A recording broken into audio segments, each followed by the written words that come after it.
Well, hello, and welcome to your friendly neighborhood fanboys coming at you live from a previously recorded broadcast. I am your host, Jazz King. With me, as always, Mr. Adam Leonard. What it do? What it do? What a ta. Who used to say that? What it do? Who used to say what it do? You're probably thinking of, that was like, Ryback before he was Ryback, because it would be, his like literal like slogan was, I can't remember the name of him, he was like a cowboy, and it was howdy, howdy, howdy, yup, what it do, what it do. Well, that is a catchy catchphrase, not. Now, what a ta is from Pootie Tang. Have you ever seen the movie Pootie Tang? With Chris Rock? Yes. And Eugene Levy, however you say That's it. the fact that Louis C.K. is responsible for that film. That's like the last person you'd expect made that film. Yeah, especially coming off of like, I mean, well, now we see Louis, and then you just go back in time and you go, oh, okay. I like Pootie Tang. Like, it's just like really bizarre. Like, that's all I can say about it is it's just a very bizarre film. Pootie Tang. Well, there you go. You got your first recommendation of the week, faithful dozens. Go watch Pootie Tang. And in case you don't know, we are your friendly neighborhood fanboys. We're coming at you with middleofnowheregaming.com for all of your gaming news, reviews, and all that good stuff. Part of the wonderful podcast lineup brought to you by Middle of Nowhere Gaming with the Middle of Nowhere Gaming podcast. Is it Retro Arcade or Flashback Arcade? Flashback Arcade. Flashback Arcade. Along with your friendly neighborhood fanboys. We got your weekly entertainment covered. Boom. And man, we got some stuff to talk about this week. We're kind of just going for it, you know, because organic conversation, kick back, sit a while, listen to the cool stories. Mm-hmm. Yeah. So man. This week, anything to hype, Adam? Anything like last week? No, there may be something on the horizon that I can't talk about, but beyond that, we're hiring. Middle of Nowhere Gaming is hiring, so if you've ever wanted to write for a video game website or just want to write in general, we are hiring for that. And if you want to make videos or podcasts or whatever you want to do, chances are we're looking for somebody to do it. I could say that we don't pay, but you do get good experience. There have definitely been people for our website that have gone on to work for bigger paying companies. And you know what? You can even get free video games occasionally. I've gotten multiple review copies of even some mainstream games. So it's cool. It's fun. We're a cool group of people. And, yeah, you could be part of the Middle of Nowhere Gaming family. Awesome. You should do that. That's a good thing to do. I should probably do that. You know, you might have fun. Start writing some stuff instead of just talking about it. You've got lots of opinions. That's one thing about Chaz King. He's got lots of opinions, and you could maybe have people read those opinions. What? But then they'll make rude comments and be like, your opinion is stupid because my opinion is better. Internet. Fuck shit fart bubble. And that's what they'll do. And then I'll be like, someone actually read my article. Yeah, exactly. As opposed to like the same 2 or 3 people who just comment on your Facebook rants. That's true. I thought about dropping names there, and then I decided to like rein it back a little bit. Yeah, pull back. Name drop. Regional. All right, so pretty big week for me this week. Yeah. Yeah. Let's start with you, man, because you've got some big news. I'm really excited. I was actually genuinely happy and excited for you all week. I got to be honest. Yeah, I have now joined the current generation as of about 9:30 this morning. I am now the proud owner of a current generation console, and I went with the Xbox One for many reasons that I could get into or I could not get into. But I'm just stoked to be able to play most of the games that everybody is talking about or had talked about previously, and now I can join the conversation that was almost a year ago. Thank you. It took a President's Day sale and lots of free time on my hands, so it's a good time to do it because, you know, I had the ability and the time, and something came up, and I had to do it. It was great. I'm excited. I got it this morning. Everything is set up. Everything is good to go. Everything is updated after hours and hours and hours of updates and installs and all that good stuff because, I'm like, 3 years behind now. So they got to, bring all the good firmware and software updates that they possibly can and dump them on you all at one time, but that is out of the way, and I can now officially have a good time. So you bought like 500,000 games, if I remember right. I have, I have 3 games to start. I went with Batman because it was only $30, and yeah, so I was like, dude, I gotta get Batman. And then I got Halo 5 because, hate it all you want. I love Halo. I think it's a fun, fully functional first-person shooter in a really cool science fiction world. Usually has pretty fun campaigns, and that's what I do because I'm a weirdo. I don't do multiplayer so much. I like the campaigns. And I got, because I am now officially obsessed, not quite Mass Effectian levels or DC Comics levels of obsessed, but Dragon Age Inquisition Game of the Year edition, so I can play all of the additional content after I plow through this my last gen playthrough that I have to finish. I have 71 hours into it. I have to see it to the end. So that's what I'm doing right now. But I definitely did kind of a demo session today. I played a little bit of Batman, a little bit of Halo. I installed all the stuff for Inquisition. And then I just started up Inquisition just to see what it looked like. And holy goodness, night and day, my friend. Holy crap. Like, I don't know if you remember the first Mass Effect and how every now and then face textures wouldn't appear and armor colors would like be really flat and then they'd slowly pop in during the course of a dialogue or conversation. That happens basically every scene for Dragon Age Inquisition on the 360 or the PS3. And it's pretty rough because sometimes you'll be running, you'll see a creature, you think, oh, it's going to attack me, and then it just up and disappears. And rocks will slowly form on the ground. You're like, oh, there's rocks here. And just kind of looking at the textures and the lack of pop up is just making me very excited to play I'm not going to say this version that I'm playing right now, the 360 version, is not a fully functioning version, because it is. It's just rough in places. And, yeah, so that excites me. But I definitely going to have to take a break after pumping 100 hours into the game. So I'll probably go with Batman or Halo.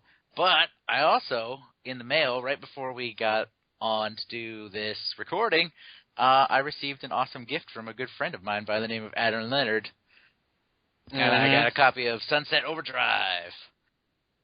So how much do you know about Sunset Overdrive? It is an exclusive, and it looks wacky and fun. Yeah, basically, it's basically kind of a comedy game. It's fluff in the best sort of way. I mean, it's got a story and it's got an open world and stuff, but it's a game you literally can't die in. Every time you die, you just automatically regenerate in some awesome way, via Bill and Ted's phone booth. I think is one of the ways you come back to life. Right. And so basically, you're this dude who's living in kind of sort of a zombie apocalypse. It's people have been turned into mutants by contaminated energy drinks. And so you have to fight off the mutant hordes, and it's kind of fun because did you ever play Jet Set Radio? A little bit. I never got big into it. I never owned a copy myself, but I've played it a couple times. So it kind of shares a little bit in common with that, because the way you traverse the city tends to be through grinding and bouncing off of stuff. And what I really recommend is save it. Wait until you beat something big and heavy, and this is the perfect kind of after-dinner mint to kind of refresh yourself before you pick up something else huge. Because it's not super long. I mean, it's a decent size, but it's not going to be a 60-hour game, and it's just kind of good fun, and it's great if you just want a quick something to refresh you. Sunset Overdrive is a good game to play for that. Cool. That sounds awesome. Yep. I am excited. Yeah, I'm super stoked, and this is going to sound real silly, but it's not too silly. It's kind of practical. That 3.5 millimeter jack on the controller is so wonderful because my lady's currently in grad school. She's got to write a lot of papers. I find her oftentimes distracted by the storylines in the video games I play. Because I play them out loud, because the audio jack on the TV itself that I bought for like $60 at Best Buy, so it's not the best TV, has never worked properly. The audio jack has never worked properly. So I can't wear my headphones and enjoy the experience. But now, because Microsoft wants you to use it as an all-in-one entertainment console, you can plug your 360 into the back of it and use the dormant, the not really acting, not really doing much Xbox One as a middleman and pump the audio through the Xbox One controller while you're playing on your Xbox 360 controller. It sounds convoluted as all get out, but it is really wonderful, and I'm super stoked to have awesome sound quality finally, because TV speakers, not the best. Now, you know that I'm going to endlessly bug you about Witcher 3 now until... Yeah, yes, that's the next game. That's the plan. It was still a little up there in price when I looked, when I was making all the purchases. Totally fair. And it's now down to $40 on the site, so I might just buy it, but I have a couple games here for the 360 that I'm not going to play anymore, so I'm going to take them down to the local GameStop, get $10 for them all, and put that towards The Witcher. So, yeah, like I said, definitely we should think about in the future trying to find some kind of co-op game, and maybe we could do maybe we could have some fanboy Twitch stream. Yeah, I also have Rise of the Tomb Raider because it came with the console. So, that's a good game. You've already played all the way through it, right? No, I haven't actually. Believe it or not, I have it for the 360, but I never actually put it in the console. So that's one of the games that's getting traded, and apparently it has a pretty fair trade-in value, so I should be able to get The Witcher for relatively cheap. It's kind of a weird thing I have to confess about. I've played both of the new Tomb Raider games, and I don't know what it is about them, but I enjoy my time with them, and then I promptly forget they exist. I don't know why it is exactly, but... That's nice. Because I don't mean that as an insult, because they're well-made games, and I enjoy my time playing them, and... when there's a new one coming out, I'm honestly looking forward to it. But, yeah, it's just kind of for whatever reason, they just don't stick with me as much. So now, the thing I'm curious to see is how long you make it after the release of Uncharted 4 until you become a dual adopter. Yeah, well, I mean, that is the ultimate plan, because I'm one of those guys who wants to play all the games, and I don't really have a bias one way or the other. I just like games. So yeah, that is the ultimate goal. And with the price drop rumors for either the summer or the holidays, who knows? Who knows? That one I think is going to have to wait until we get out of this apartment. Yeah. Once we're out of this apartment, we can contemplate a buddy for the Xbox. But until then, I'm just going to enjoy being able to play the majority of the games out there. So when is Jess's school wrapping up exactly? In May. So not in May. Not too much longer.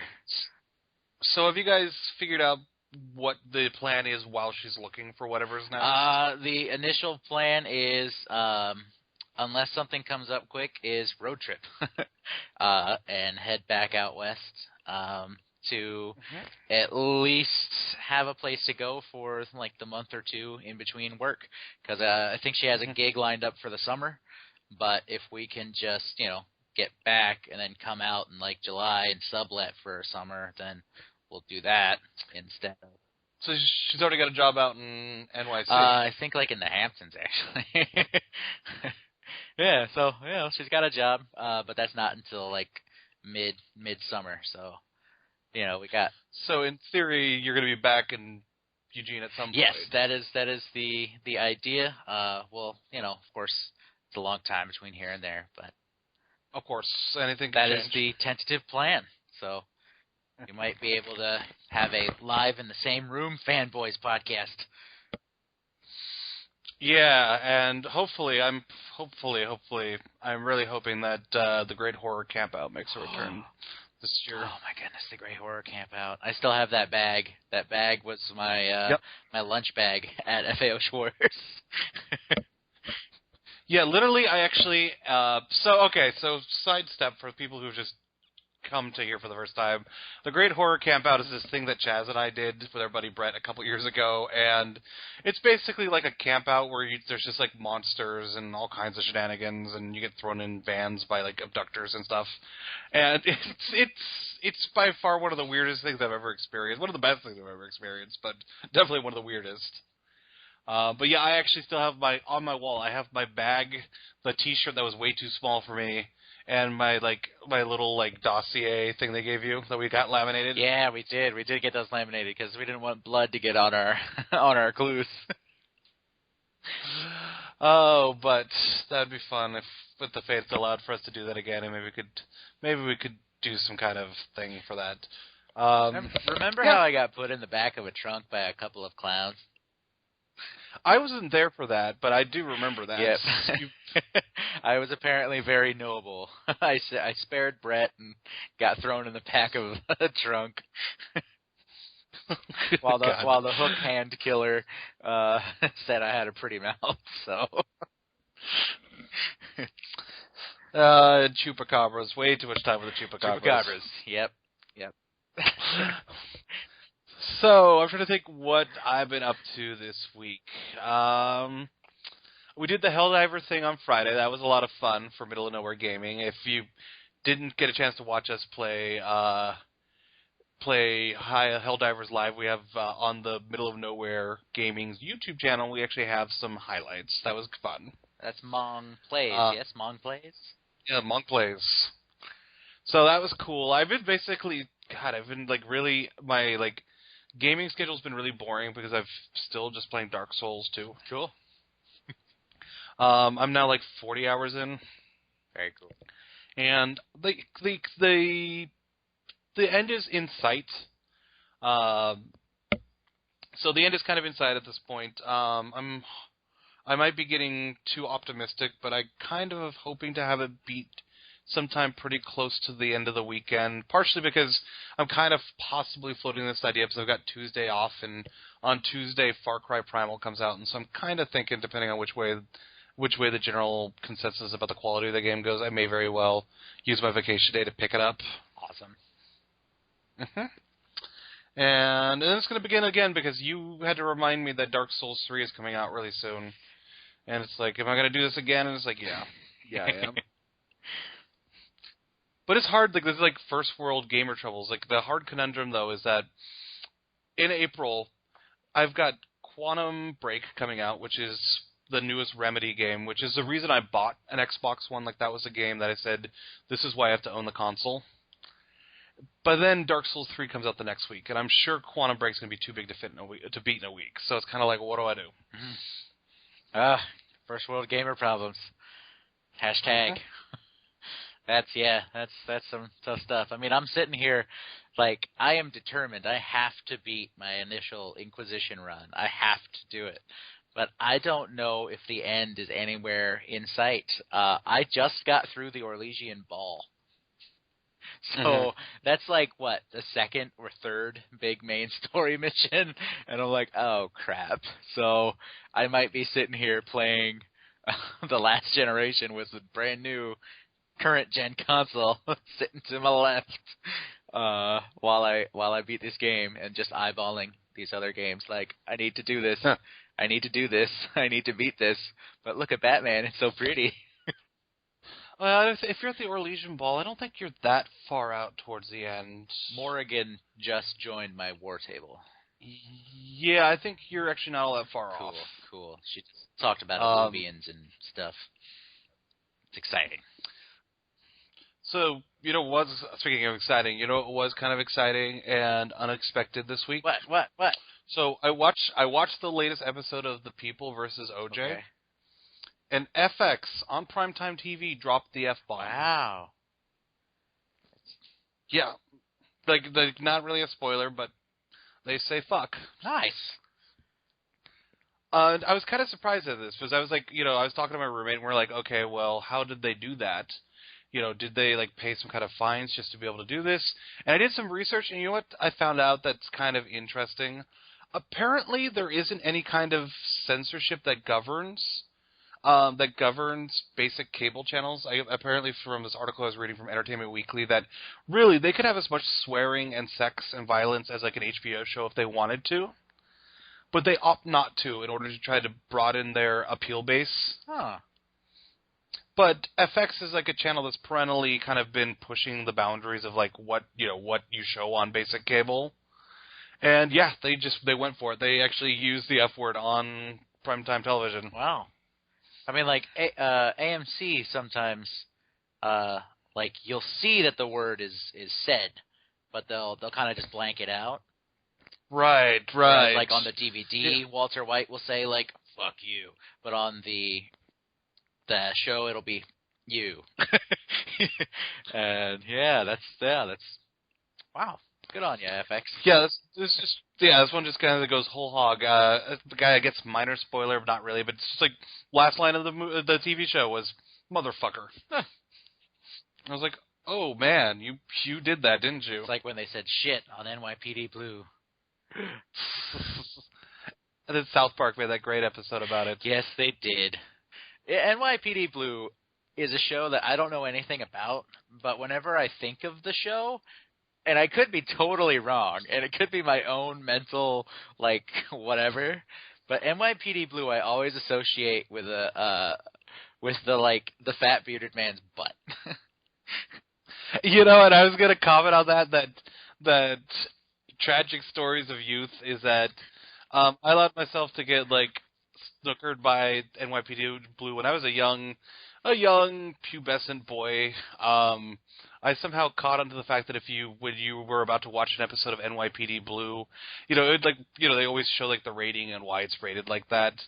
And I remember oftentimes if you rated, you'd have like a rating due to nudity. And young foolish Adam thought that maybe I was going to get to see like naked women on the show, and I'd watch it and be like, oh my gosh, this is going to be amazing.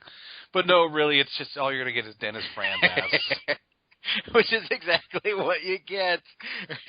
Right, exactly. It's like almost like on the frequent, because that's all I remember is that guy's ass. Just, well, there's that dude's ass. There it is. Yep. Mm-hmm. I know nothing else about the show. Nothing. Oh, wow. And then Jimmy Smits would go on to basically play more or less the same version of himself in just different occupations. Yeah. Yeah, you love him anyways. Yep. What else has happened this week? Deadpool happened last week.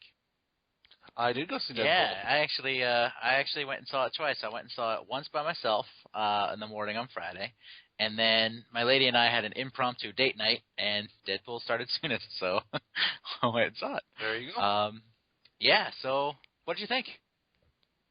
Let's keep this kind of spoiler free, I'd imagine. Sure. Yeah. Spoiler free initial. Yeah, because this is new. It was very funny. I mean, it was everything you would expect and hope for in a Deadpool movie.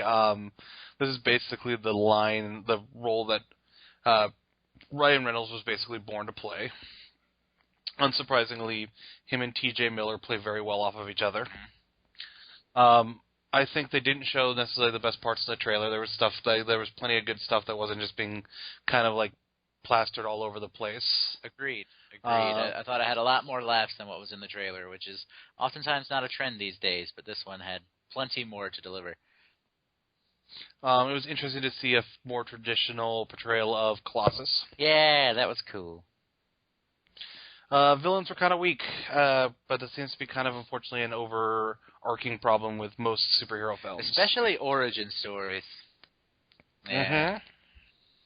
It's like Captain America 2, I honestly thought, Robert Redford and Winter Soldier were better bad guys than, as much as I love them, the Red Skull. But that's just me. But yeah, origin story villain. Was that the dude... Was that the dude who plays the vampire guy in Blade 2? Which guy? The main bad guy in Deadpool. I don't know. I can Internet Movie Database it while you vamp. Yeah, because I don't know. There's a not no spoiler, but there's a line about that movie in there somewhere, and it made me wonder. Wait a minute, Is that the guy? Because I haven't watched Blade 2 in a really long time. That's a good movie. Entertain the masses while I look this up. Entertain the masses. No, I'm kidding. Let's see. Yeah, my initial thoughts on Deadpool. Very, very, very funny. Very different from a lot of other superhero movies. It's definitely a hard R, and I really appreciated that it was different and that it wasn't trying to be everything else. But it did have elements of everything else. So if you're a fan of the current superhero onslaught that we're seeing in Hollywood, you'll enjoy it. But it will have a lot of kind of standout, different kinds of moments, which I really appreciate it. Yeah, and Ryan Reynolds was fantastic in the role, as we all knew he could be, except for, they sewed his mouth shut in Wolverine Origins, and we never got to see it. But this time, now we do. We do get to see it. Ed Skrein. I don't think he's the guy. No, he's not. He's not even been active that long. Well, he was in the Transporter Refueled. Because we all know the world needs more Transporter movies.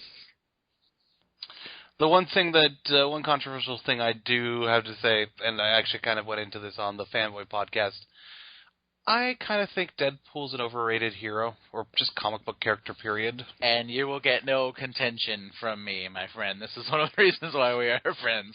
Don't get me wrong. I enjoy Deadpool. I really like Deadpool when he's part of a team.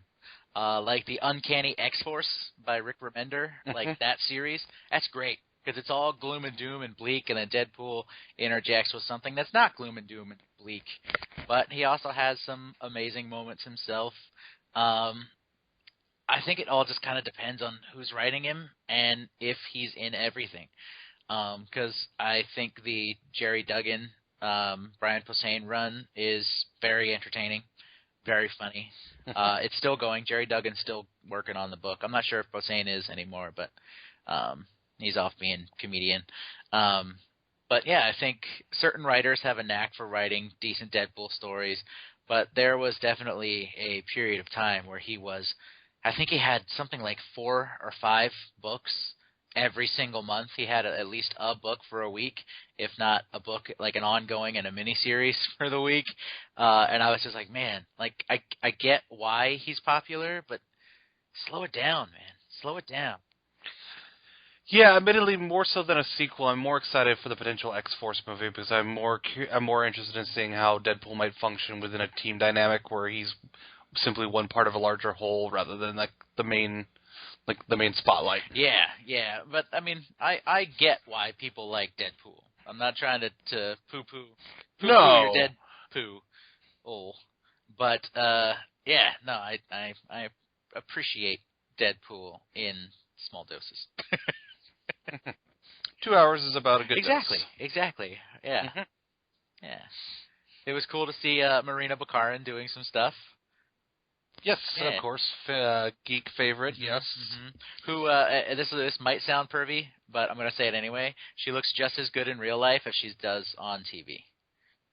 What did you hear in real life? I saw her at the Portland Comic-Con that we went to together, but she was only there on Friday. Gotcha. Along with CM Punk, which is the reason I went. But, yeah, she was there. I just kind of walked by the booth, and, she was standing up giving hugs to fans, and I went, whoa, good. That's good for her. Yeah, looks just as good in real life as she does on TV. The camera does her justice. Yeah, Deadpool is making a crap ton of money. It is. It is making a crap ton of money. We tried to go to one movie theater, and it was sold out on a Tuesday. And we're like, wait, what? On a Tuesday? And it wasn't even, like, after work hours. It was just sold out. And so we went to a different theater, which wasn't sold out. But still, it's making money. What's good? Hopefully that's a promising future for the R-rated comic book movie, because at least lately, ever since kind of like the second resurgence of comic book films, it just feels like R-rated comic book films are just taking a beating at the box office, regardless of the quality. Because I mean, Kick-Ass, Kick-Ass 2, and Watchmen all, weren't necessarily big winners at the box office. Yeah. Even despite being, in my opinion, solid to great films. Mm-hmm. Yeah, this one did really, really well, and I really hope that leads to a lot more chances being taken. Because, PG-13, it's a pretty safe thing, but if you want to do something that's maybe a little over the edge to further a story, I feel like maybe they can do it now. Yeah, I've already heard, some talk around the interwebs that as a result of the success of Deadpool, it's possible that the next Wolverine film is going to be R. Mm-hmm. Very cool. Didn't the Wolverine have an R-rated cut? Probably did. I think you're right. Actually, I'm pretty sure it had does. That director's cut that had something like 20 extra minutes. That was a good movie. I like that. Yeah, it was a lot better than it gets credit for, I think. Yeah, because everyone thinks Wolverine. Oh, that shitty Origins movie. No. The other one, the one with the awesome train sequence. Yeah. Mm-hmm. Mm-hmm. So on the Deadpool note, I just kind of wanted to bring this up. Regina, Saskatchewan. Let's try saying that 5 times fast. Regina, Saskatchewan, Canada wants to have a statue of Deadpool erected in their town because that's where the character is from in the comics. And apparently there's a petition that has almost 2,000 signatures on it. So it might happen. People of Regina, get on that. You might have a reason for people to come to Regina, Saskatchewan. I'm sure there's other reasons. I just don't know. My American ignorance. I remember one time there was people raising money to build a RoboCop statue for Detroit. Didn't they get that? I think they might have. I think they got that. I think they have a RoboCop statue in Detroit. Well, they need something in Detroit. Yeah, seriously. There's not a whole lot of people. Yeah. Oh, man. Yeah, sadly. Poor Detroit. We're sorry, Detroit. Speaking of superhero movies, there's a superhero TV show that got a trailer this past week. Yeah. Did you happen to catch this trailer for Daredevil Season 2? Of course. I watched it multiple times. Yeah, I watched it 6 times just today. What an awesome trailer. And I am so stoked. And holy crap, is that so soon? That's 1 month away. Literally 1 month away. March 18th is the premiere date. 1 month. Yeah, I am. I'm already planning a veg session with friends to just kind of sit down and watch a whole bunch of it. Once again, I'm always a fan for really snappy lines in a trailer. Dude, Punisher saying when I hit people, or when I hit people, they don't get back up. Yeah, that I think you're half measure. Oof, goosebumps. I'll admit, I think I get unhealthily emotional at stuff like that because I welled up a little bit during that trailer. I got so excited the initial time that I saw it. I'm just like, holy shit. Yeah, because Daredevil is the comic that got me back into comics. So to see the show treated so earnestly and is kind of just desserts. That character has been written by wonderful creators for over 20 years now. So I'm just super stoked that this is all happening.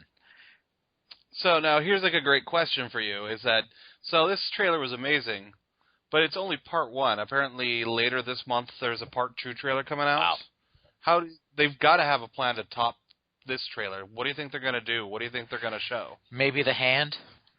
The hand ninjas, maybe? Because we kind of got the Red Ninja hint a little bit. Maybe we'll meet Danny Rand. I don't know. The Iron Fist. I'm gonna make a guess, but a guess I'm fairly confident in. I think it's gonna introduce Bullseye. Oh, wow! If Elektra's there, Bullseye can't be too far behind, can he? I don't think so. Not if they're gonna try to stick anywhere near the Frank Miller run, the famous story arc. Right, you do Kingpin, and which is interesting because we don't even know if Kingpin's going to be back or not. I'm hoping he at least gets a cameo, Right. or a mention. He might just get a mention. Yeah, it just seems like the next logical thing is you're going to see some Bullseye. Wow. Though it'd also be kind of cool. Like it'd also be kind of neat if it's kind of wishful thinking to see Owsley's son step up and try to take revenge for the death of his father. Yeah, that would be kind of cool. Because we never really got the owl. I mean, we sort of did, but yeah. Ooh, and we saw he fought with the saw blades, right? The gladiator character, the guy who makes his suit. Yeah, I think so. I think we might get the full-blown saw blade suit this time around. That would be kind of cool. Maybe. We'll see. Yeah, I'm super stoked. And that is literally 1 month away. Yes, it's so soon. So soon. And it's a week before Batman v Superman. So that end of the month there is just going to be full of awesome superhero stuff. Have you been reading the rumblings about Batman vs. Superman? No, I guess not, because I'm not sure. Lots of reported hearsay this week. So, the initial report I read, which was being reported on by multiple websites, was that there was some talk that there was some concern internally about Batman versus Superman on Warner Brothers' part. The story is that they apparently started showing the movie to some people and weren't getting the reaction that they were hoping for. There was some speculation that if it goes away that it was looking like, it might completely alter their film plans, diverting away from doing a Justice League movie until they could build up a little more goodwill. They'd probably what I was reading is that in this case they would be looking to fast track the Batman film and throw as much money at Affleck as they can to make it good so that fans are kind of come back to the DC product. That's just a hearsay. The other side of the story that came out, once again completely hearsay, is that was misconstrued, that in fact the real reason that Warner Brothers was concerned is that they felt that the film that they're making isn't going to appeal to the Marvel audience because the Marvel films are kind of fluff and comedy and fun, while they were attempting to tell a kind of a deeper story with Batman versus Robin, and they were worried that maybe wasn't going to gel with like the Marvel audience. Basically, they were trying to say it in a way that like the average comic book movie fan's too stupid for their film. That's smart. Making friends, Warner Brothers. Shit. Well, keep in mind, this is all behind closed doors. We don't know exactly what's going on, but there's definitely been a lot of rumbling back and forth about the state of this film. Well, that's kind of half the fun. You know me, I like polarizing things because it's just like, well, go and form your own damn opinion. I don't like mob mentalities. And I think that anyone who doesn't enjoy one product because they're a fan of another product is just fooling themselves and screwing themselves out of good things. If you legit don't like the DC product, cool, whatever, who cares? But or if you legit don't like the Marvel stuff, who cares? You can dislike stuff. But, just because you like Marvel means you don't like DC, or just because you like DC means you can't like Marvel. That's just stupid talk. Like what you like. Who gives a shit what everybody else thinks? But yeah, I'm excited to see it, mainly because I know some people are going to hate this movie. It's just, I just know it, because so many people hated Man of Steel. But I know that some people are going to love this movie. Why? Because some people love Man of Steel. I'm excited to see the divide. I'm excited for that. I'm a weirdo, though. Yeah. What about you? What's your feelings, one way or the other? I'm kind of middling. I kind of want to see what they got, because Man of Steel, I didn't dislike it. I liked it. It unfortunately wasn't everything.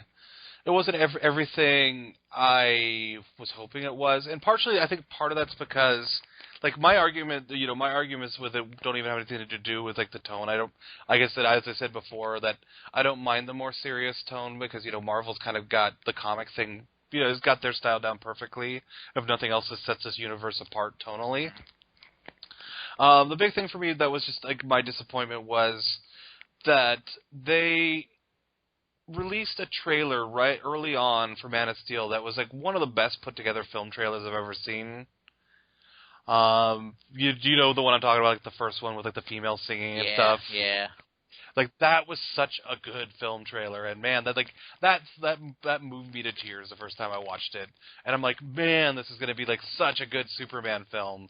And, it's going to be, like, dealing with how difficult it would be to be this kid who, like, had all these powers and didn't understand why. And the film was good, but it wasn't as good as that trailer made it out. So the trailer showed a film that could have been. Truth. That's how my girlfriend feels about it, too. She's like, I wanted something so different from that trailer. No, I really liked it. I still really like Man of Steel, mainly because I'm a Superman apologist, though. So that's me. I've seen every Superman origin story ever put in motion, and I've read every one that's been published. So, yeah, this one was different, and that's why I liked it so much. Is because, well, I've seen them all and read them all, and this one I hadn't seen or read, so. Good on you for doing something that I haven't seen before. However, people like nostalgia. Nostalgia sells. And so they wanted something like Christopher Reeve, whereas the young people were like, no, anything other than Christopher Reeve. I don't know. It's polarizing for, all the right reasons, I think. Because people who don't like it have legit reasons to not like it, and people who like it have legit reasons to like it. That's cool. I will say Kevin Costner is my favorite podcast. I like that old dude that was in the Lois and Clark, the New Adventures of Lois and Clark. I can't remember his name, but he would always, he's got like one of those voices that just kind of makes you want him to read you a book. Yeah, always enjoyed him. Yeah, all right. What else is going on in the world? Well, we can stick on the DC Comics front. With a little bit of that talk. So they're freaking rebooting everything again, right? I mean, have you followed Marvel at all over the last 5 years, my friend? No, but... All right, so the comics industry right now as a whole is a wonderful land of reboots and restarts. For Marvel, it is a seasonal thing. It is every single freaking fall. They reboot all their stuff, whether it is... Marvel Now, All New Marvel Now, Avengers Now, or All New, All Different Marvel. For the past 4 years, they've rebooted every single fall after their big summer event. DC Comics rebooted in the fall of 2011, and I am actually shocked that it is going to make it to issue number 52. I'm shocked that it actually is going to make it that far. Okay, so let me interject for a second. Here's my big question, though, that I would say is the difference between the two. Once DC reboots, is it going to be in the same universe as New 52, or is it like starting all over again? Same universe as New 52. Okay, then I give it more of a pass because ultimating the entire DC universe was still. Well, not a bad choice, but definitely a very confusing choice. Yeah, agreed. Well, and for me, even being a DC apologist, it's like, if you're going to reboot, full-on freaking reboot, bro. Like, if you're going to reboot, don't tell me that Bane broke Batman's back once. I might not know anything about comics. So, like, who's Bane?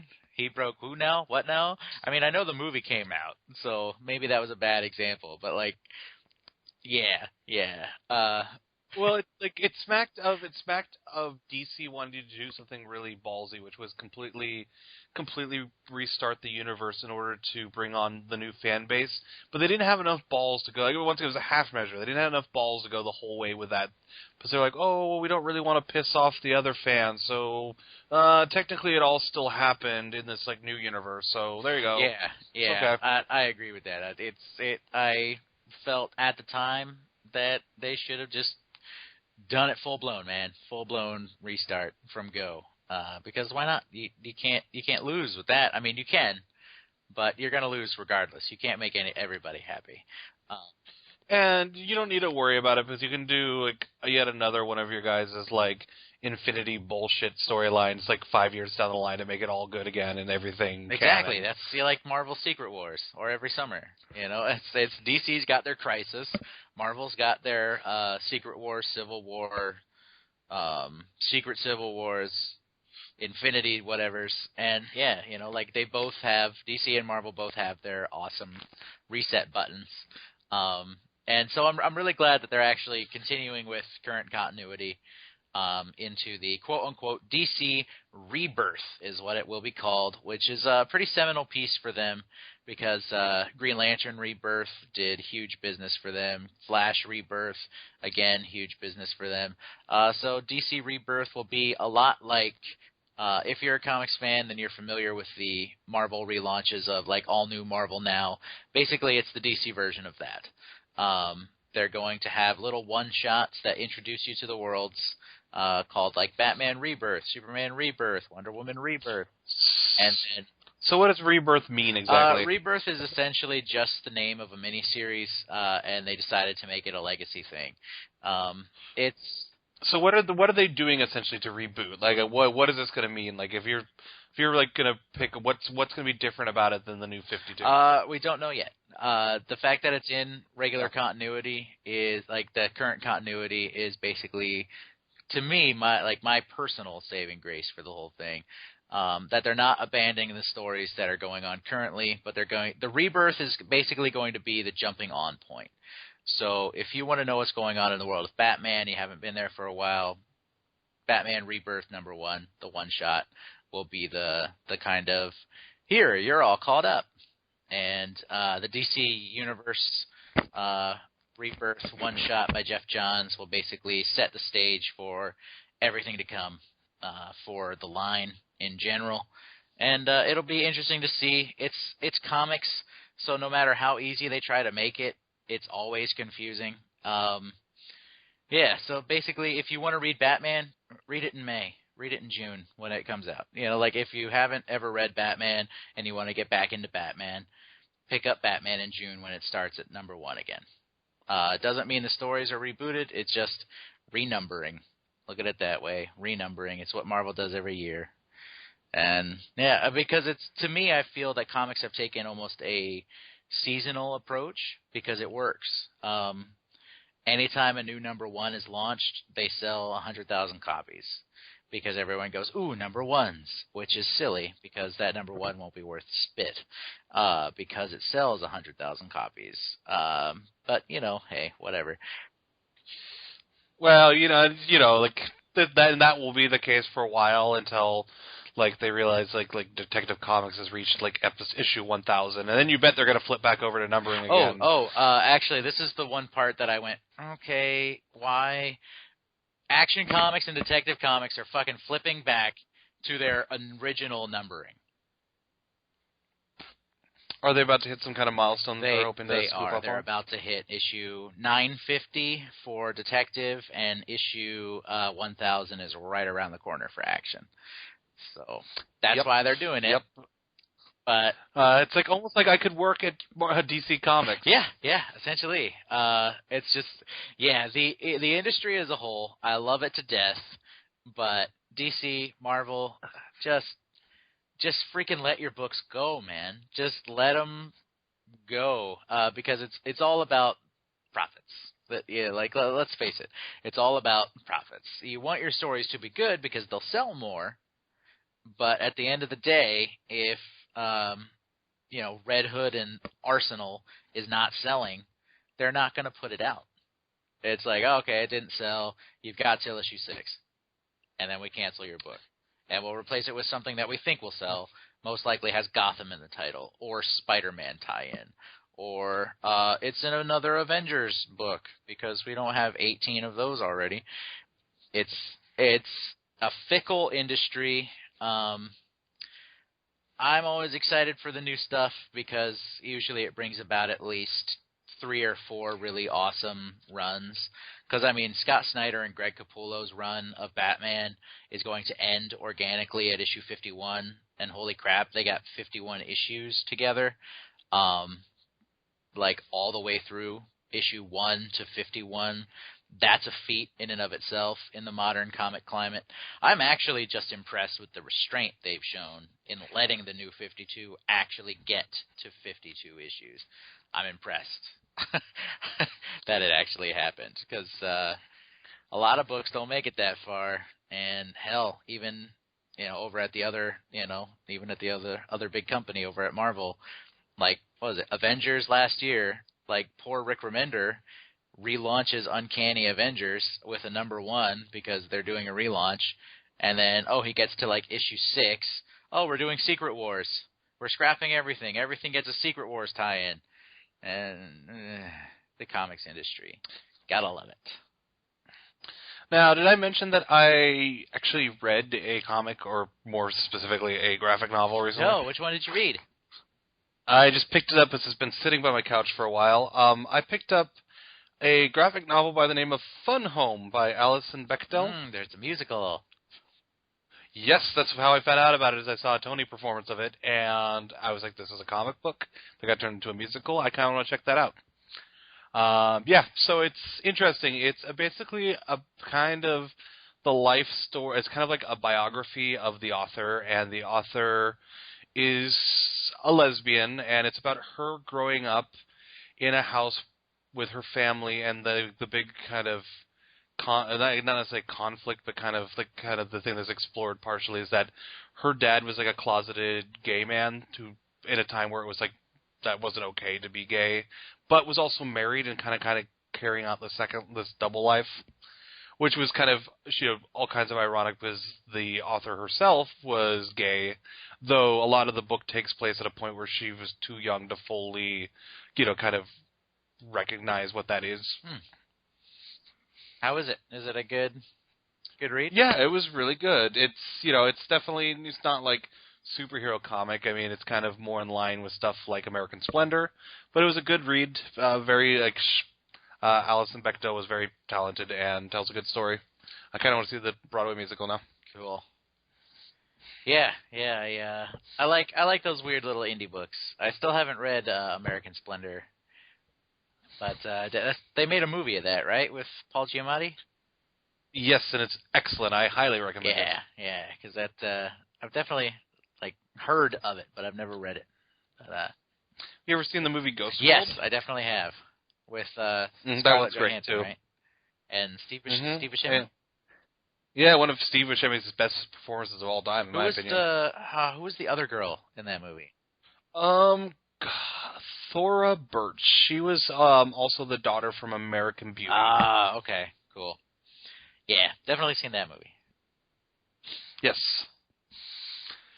So, I suppose we're kind of getting towards the end of things here, but I believe there's something coming up on Sunday that probably is worth a little bit of discussion. Yeah. Well, that's our wrestling portion. The WWE Fast Lane is coming up this Sunday. Fun name because it's the quote-unquote road to WrestleMania. And that's coming up on Sunday, which snuck up on me because I'll admit I've been distracted with other things. Right. So I'm excited. Hey, Sunday, I've got something to do. And it looks like AJ Styles is facing Chris Jericho.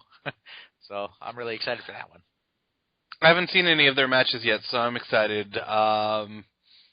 Hopefully, AJ, I think AJ probably needs a win more than Jericho. I think so, too.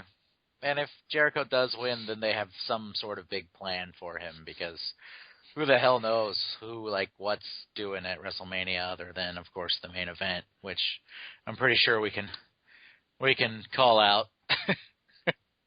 I'm still hoping for a swerve. I really am. I'm just not sure it's going to happen. In my heart of hearts, it's what I want to happen. I want Dean Ambrose to win the main event and go on to fight for the title at WrestleMania, but I just don't think that that's what they're going to write. They did have him drop the title. They did.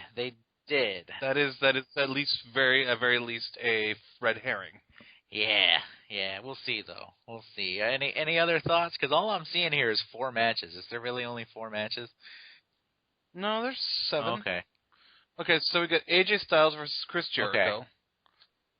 Then we got Ryback, Big Show, and Kane versus the Wyatt family. All right. Wow, there's a lot of talent on one side there. Yeah. Oh man. That'll be the part where we make sandwiches. Oh man.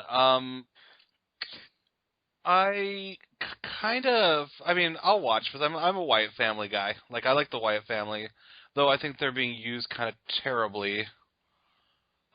What do I think is going to happen on this one? Probably the baby faces go over. I think. If nothing else, is kind of important because it's going to get you to kind of put them out of your mind for when they inevitably interfere in the main event. Oh yeah, most definitely. Because they're going to screw Brock Lesnar and they're going to finally set up that Bray Wyatt versus Brock Lesnar match. You know that's going to happen. Oh yeah, for sure. That's the way to write Brock out of the outcome of the main event because you're still building Brock as a monster because he's your boss battle. And you got to have your boss battle unseated through nefarious means. And yeah. So my favorite YouTube wrestling commentator, his thought was that the way it should go, like I said, and I agree with him. That's why I'm going to continue to cheer for Dean Ambrose. Is that Roman Reigns should not win. He should turn full heel because that's what he needs. He's not going to work as a babyface, especially when they're trying to force him down people's throats. Mm-hmm. But he thought the proper use of him would be to have him lose, turn heel, have him retire The Undertaker at Mania, because nothing will make him a bigger heel than that. Yeah. And then let him come back to the main event as a heel that the audience actually cares about. Yeah, I think that'd be a great spot for Roman.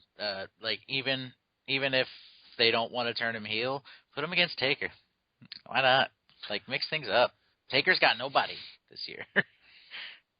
Because even if Reigns is your guy, dude, it's a license to print money. If WWE had the nuts to put the belt on Ambrose, yeah, that's good money because the audience is firmly behind him. Everybody seems to love the guy. Yeah, absolutely. What else do we have? Kevin Owens versus Dolph Ziggler. Kevin Owens better win that one next. Owens retains, and poor Ziggler continues his losing streak. Because Owens has been taking losses to people like Ziggler on the weekly television, apparently. And that's kind of, I'm sorry, you should be keeping Kevin Owens fully as a monster headed towards main event status. Yeah. But, 50-50 booking. It's good for nobody. Becky Lynch and Sasha Banks versus Team Bad. That'll be okay. I'm more interested in seeing Sasha Banks versus Becky Lynch, but... Yeah, how are they teamed up? Because didn't, Sasha totally, attack Becky? Well, yeah. I have no idea. I haven't watched the TV show. Me neither. Charlotte versus Brie Bella. Oh. Yay. Charlotte better win that. God, I'm going to sound like such a dick, but I feel like Brie Bella's only getting that because her husband just retired. Is that a bad thing to say? Not really. It's probably true. It's well, I don't know. Are you going to work here anymore? Your sister's hurt with a neck injury. Hopefully she gets well soon. I've heard she's... I thought I read something that she's retired at this point. Oh, boy. Yeah, we'll see. And last but not least, we've got Kalisto versus Alberto Del Rio. And that's going to be 2 out of 3 falls, right? 2 out of 3 falls, or maybe 2 out of 3 botches. We shall see. Exactly. I hope Kalisto retains, just because I don't want to see it hot potato again. Yeah, they should let him have a good run with it. Obviously they're they're pushing towards making him the new Rey Mysterio Jr., which is fine. Botch jokes aside, Kalisto's got some legitimate talent, and yeah, they honestly do need somebody like a Rey Mysterio because the WWE does have a pretty large Latino market, and it's proven that it's good. It's good to have a Latino face that they can rally behind. Yeah, absolutely. Have you been watching NXT at all? No, but feel free to talk. I'm just super excited. Samoa Joe and Sami Zayn just had a 2 out of 3 falls match. It was really, really good. And I'm really excited because one of my favorite Japanese performers is signed to NXT officially now. Shinsuke Nakamura. Well, that story's been all over the place lately. I know, and I'm just super stoked. I had to talk about it. Is he taking on Sami Zayn and TakeOver Dallas? He is. And apparently, according to a news report, he was very bummed that Bryan retired because that was one of the reasons he came to the WWE. Because he apparently used to room with Shinsuke Nakamura, Bryan Danielson, a.k.a. Daniel Bryan, and Lyoto Machida of UFC fame. Used to share an apartment in California. Interesting. Yeah, they all used to, hang out and train at the New Japan dojo and go do martial arts together. And yeah, that's pretty awesome. So how long do you think it's going to be until Gallows and... Is it Hansen? Carl Machine Gun Anderson. Yeah. Anderson. How long do you think it's until Gallows and Anderson debut? I'm thinking probably take over Dallas. Yeah. I'm thinking the main event is going to be Samoa Joe versus Finn Balor at NXT TakeOver Dallas. And I think if they're going to play on the previous relationship of Finn Balor to those two gentlemen, that would be the time to do it. I know Samoa Joe is your big heel, is your big bad, but they're booking him to look like a monster. So if he needs help beating a guy, because Joe hasn't really played the heel card in the terms of like, I'm going to kick you in the nuts or scratch you in the eyes. He's just playing the, I don't give a shit, I'm going to beat your ass. I'm just going to beat up your fan favorite's ass so you boo me. But he hasn't necessarily gone like full-blown douchebag heel. Hasn't that always been just Samoa Joe, though? Because Samoa Joe, when he's heel, is heel by virtue of just being a monster. Like, he doesn't need to cheat. He will just, like, flat out kick your ass. Exactly. So they might try to go for, like, a double turn, maybe, and play, while you have him down in developmental, might as well try, see how Finn Balor does as a bad guy, too. Because, to me, that's what NXT should be for, finding out, what you're good at, and, working with guys like Joe who are good at all the things to make you better. So, interesting thing I heard, there's been a little bit of rumor going around that at a couple of recent main show tapings, who's been backstage but Enzo and Cass. Cass, not Cash. Cass. So it seems that there's some belief that they're about to get called up to the main roster. That'd be pretty cool. The tag team division could use some life. Yeah, like, once again, like, you can't help but wonder if they're going to be soon chasing after New Day. I would think that an Enzo and Cass versus New Day program would be endlessly entertaining. Oh, yeah, absolutely. Just the promos alone. Right. Yeah. Because that's definitely, I think, among the strengths of Enzo and Cass is, they are, particularly Enzo Amore is a great talker. Yeah, absolutely.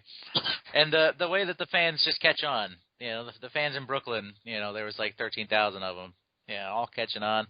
Imagine if they could have everybody memorize the catchphrases to go to Dallas in front of 100,000 people. Yeah, could you imagine the WrestleMania audience shouting along with my name is Enzo Amore and I'm a certified G and you can't teach that? Yep. 100,000 people. I mean, like I said, they're basically perfect. They're tailor-made to be a fan favorite and something that the audience is going to rally behind. Yeah, it's going to be an exciting time. The journey from this Sunday up into April 6th, is it? It's going to be a heck of a journey. I'm excited to see all the developments and the rumors and all that good stuff coming out of it and going into it. WrestleMania season is upon us. So many things happening in life. You know what I think we should do for one of our episodes, and maybe not Mania, simply because, or maybe Mania, but we also kind of care a lot about Mania, is I think one of the Fanboy episodes should be just us literally watching a WWE pay-per-view. And us just kind of commenting and talking and... Yeah. That'd be really long. That'd be 3 hours. A 3-hour episode of Fanboys. Wow. And then there'd be the segment where we have to get up and refill our beverages or use the bathroom. Oh, there is one thing I wanted to do because I'm on the Wikipedia page. I'm going to do something kind of naughty, but we're going to do this. So, apparently the theme song is Watch This by Will Roosh. What now? I don't know. I just thought we could take a list of this. Let's find out what this song is all about. Oh, okay. I just kind of wanted to say bless you. I don't know what that is. It's probably an ad. Speaking of ads, make sure to follow us. You can follow us on Twitter at FNFanboys. You can give us a like on Facebook with your friendly neighborhood fanboys. Make sure to listen to the Mong podcast, the Retro Arcade podcast, and of course this one right here, the Friendly Neighborhood Fanboys podcast, where we talk about all the things in life, the video games, the movies, the TV shows, the comic books, our love and our hate and our worries and our celebrations of all things geek and pop culture. Adam Leonard and Chaz King. Adam, how's that going? All right, I'm ready. All right, so we're going to give you our live review of the Fast Lane theme song. All right, here we go.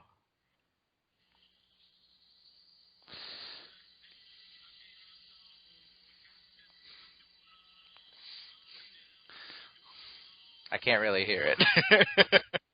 I can't hear really hear it. I think I heard 2016, and I'm like, yeah, okay, I know what year it is. What's going on? It seems to be basically like every WWE song. Where it's like, oh, written in the stars. Just something like kind of poppy that you can like make a package video to. Yeah, that like it's not super poppy, so it doesn't seem like, but it's also like got an edge to it, right? Yeah, it's kind of like a rap song, but not a particularly aggressive rap song. It's kind of like one of those inspirational rap songs, because you too could be a champion. Get it? You too can win. Yeah. Thank you, Bo Dallas. Big thumbs up. He reminds me of the way he talks. I always wondered if the way he talks comes from, you remember those stupid unicorn videos? Like, Charlie, yeah. Hey Charlie, let's go on adventures. That's how Bo Dallas talks to me. It's just like, hey guys, let's do this thing. Speaking of disappointments, I think we're about out of time here. Well, I'll just work on this voice, and that'll be my... No, I wasn't talking about you disappointing me. I was saying that Bo Dallas is a terrible disappointment to his family, but... Well, I mean, when your dad is IRS, low blow. But, yeah, when creepy swamp cult leader is, like, your biggest hit. Yeah, what a weird family reunion that would be. Motivational speaker, an insurance guy, and Though, like, okay, so we should end here. We should end here. Like, you know what would change my mind instantly, though? Is I really, really, and I think there's just money to be had by doing this that they haven't done. Because nobody really gives a crap about Bo Dallas. No offense, sorry, Bo Dallas, if you're listening, but, he just never really hit with the audience, the fans. You know what I thought would have been just like a brilliant use of him and would have probably started to get people to care about him? So you need to start featuring him more on TV. You need to have him keep on like doing his positivity thing, but just keep on losing over and over and over again and just getting his shit wrecked. Just like ass kicked, positivity doing nothing for him. And you see him get more and more and more frustrated, but he's trying to stick with it. And then right when he's about to snap, Bray Wyatt needs to come out and say, and just, totally emperor him. And just be like, you have to give in to that. There's no reason to be positive here. You need to give in to that anger, and then finally you can, evolve to the next level or blah, blah, blah, whatever it is. And I think Bo Dallas then should have joined the Wyatt family. Yeah, I like that. I also like the idea that was early on where Bo Dallas was like passing out flyers for like positivity, you have to believe. And I think it would have been really neat if it ended up being a front for the Wyatt family conversion. Oh, that'd be super sweet too if it turns out he was like okay, I like that as well. I just think that, your brother's very over. Unfortunately, you haven't worked as well. Why don't we get you to? Why don't we bring the brothers together, and why don't we get Bodell some of the rub of Bray Wyatt? Yeah, like he could be like Scientology in a sense. Like, hey, you would be a great candidate. Pledge yourself, and then all of a sudden you're a crazy psycho with a beard. Yeah, and he doesn't even necessarily need to be angry and sullen like the other Wyatts, because you're right, that would be incredibly effective if he got like recruited and he's still doing that positivity thing, but now there's like this kind of real disturbing like craziness behind the eyes when he's talking about it. Yeah, like one of those crazy, like you watched the Constantine TV show, right? I did not get to watch a bunch of it. Well, there was a crazy Southern preacher in one of the episodes who was so like, he's so positive and God is going to save us all. But then, of course, you come to find out that he's actually like dead the whole time and he's a crazy psycho bastard. But like that could, Or have you ever seen the movie Apocalypse Now? Oh, yeah, like Marlon Brando. Like, not Marlon Brando, but he's like the reporter. Remember the reporter that went out to report on Marlon Brando? And by the time they find him, he's like completely nuts. Yeah. But he really, really believes whatever that Marlon Brando is something special. He'd be like that. Dude, sweet. But he's part of the, social outcasts? Yeah, that's a much better use for it. Yeah, sure. Because, makes sense. All right. Anyways, WWE, if you want to like bump up your product, you know where we're at.